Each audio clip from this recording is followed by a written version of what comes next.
Assalamualaikum warahmatullahi wabarakatuh. Kami dari tim Expense Universitas Islam Lamongan. Saya Muhammad Farid Aldiansyah sebagai Ketua. Kenalkan, nama saya Yusi Rahmawati sebagai anggota. Dan saya Sri Kismi Indah sebagai anggota. Kami akan memberikan jawaban terkait kasus keuangan audit investigasi Dinas Kesehatan Kota Sejahtera pada tahun 2020. Hipotesa tentang pertanyaan yang mengandung unsur 5W plus 2H. What? Apakah ada indikasi fraud dalam kegiatan belanja tidak terduga atau BTT dalam Dinas Kesehatan? Ya, ada, yaitu pada saat pengadaan barang dan jasa oleh Dinas Kesehatan Kota Sejahtera dengan Medica. Who? Siapa saja yang bertanggung jawab atas pelaksanaan kegiatan pengadaan barang dan jasa? Yang pertama ada Kepala Dinas Kesehatan, lalu ada pejabat bagian keuangan, lalu ada pejabat pembuat komitmen, pemeriksa hasil pekerjaan, bagian gudang atau penyimpanan, dan yang terakhir ada penanggung jawab atas laboratorium Dinas Kesehatan. Where? Di mana tempat diketahuinya barang yang hilang dalam pengadaan yang pertama. Jadi tempatnya itu berada di laboratorium kesehatan daerah atau Labkesda pada saat pemeriksaan fisik. When? Di mana diketahuinya adanya ketidaksesuaian barang yang diterima oleh Labkesda, yaitu pada tanggal 10 September 2020. Why? Mengapa Dinas Kesehatan dicurigai terjadi fraud? Karena pada saat pengadaan barang dan jasa itu terjadi kehilangan. How? Bagaimana Dinas Kesehatan menyikapi kehilangan pada pengadaan barang dan jasa pada pengadaan yang pertama? Jadi untuk memenuhi kekurangan barang pada Labkesda, Dinas Kesehatan melakukan perjanjian yang kedua atau pengadaan tahap yang kedua. How much? Berapa banyak barang yang hilang dan kerugian yang ditimbulkan atas barang tersebut. Jadi total barang yang hilang sebanyak 45.600 dan total harga keseluruhan sebanyak 5.789.649.600 rupiah. Baik, untuk bukti-bukti audit akan dijelaskan oleh rekan saya. Terima kasih disampaikan. Setelah dilakukan hipotesa oleh rekan saya tadi, dinyatakan bahwa kasus tersebut layak naik ke tahap audit investigasi dan tim audit melakukan perencanaan audit untuk mengumpulkan bukti dan evaluasi terhadap bukti tersebut. Selanjutnya, tim audit memerlukan dokumen dari responden-responden yang terkait. Yang pertama, Kepala Dinas Kesehatan. Dokumen yang dibutuhkan yakni tanda tangan persetujuan pengadaan barang. Yang kedua, pejabat bagian keuangan. Dokumen yang dibutuhkan yakni rekening koran, bukti kwitansi, surat perintah pencairan dana, dan lain sebagainya. Untuk yang keempat, pejabat pemeriksa hasil pekerjaan. Dokumen yang dibutuhkan yakni berita acara pemeriksaan. Yang kelima, pejabat pembuat komitmen. Dokumen yang dibutuhkan oleh pejabat pembuat komitmen yakni dokumen perjanjian antara Dinas Kesehatan Kota Sejahtera dengan Medica Co Ltd. Yang selanjutnya ada pejabat pelaksana teknis kegiatan.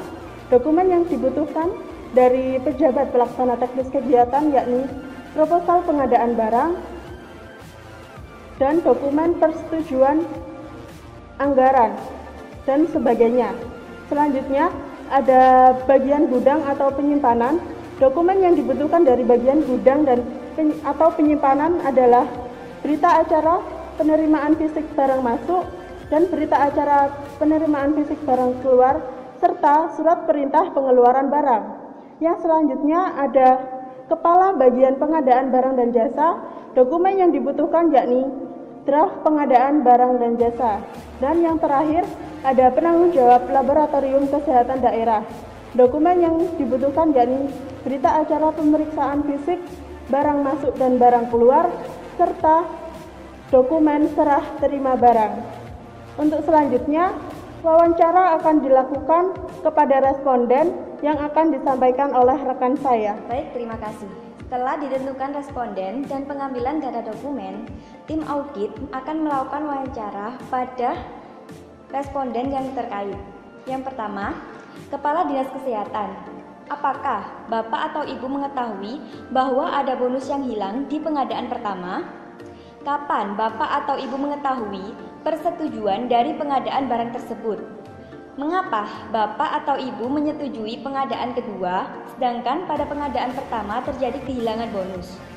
Untuk yang kedua, pejabat bagian keuangan. Apakah dokumen yang didapatkan sudah lengkap sehingga dapat dilakukan pencairan dana BTT? Kapan bagian keuangan melakukan pencairan dana untuk pengadaan test kit?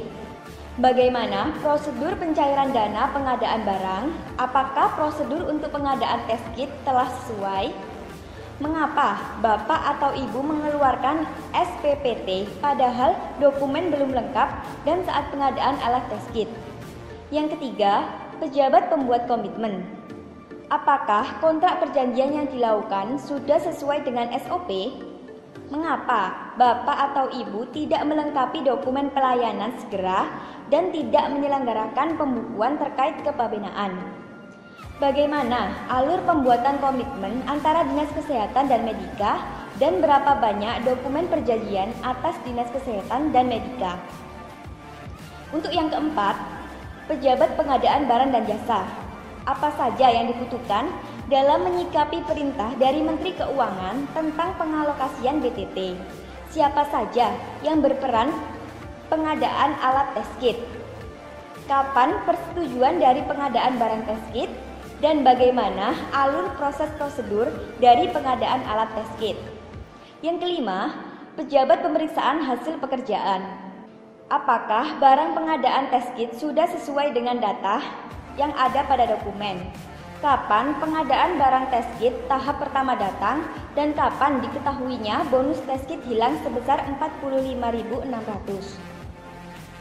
Mengapa barang yang merupakan bonus tidak dicatat dalam pembukuan penerimaan pengadaan barang belanja tidak terduga tahap 1 padahal barang tersebut sudah diterima sebagian?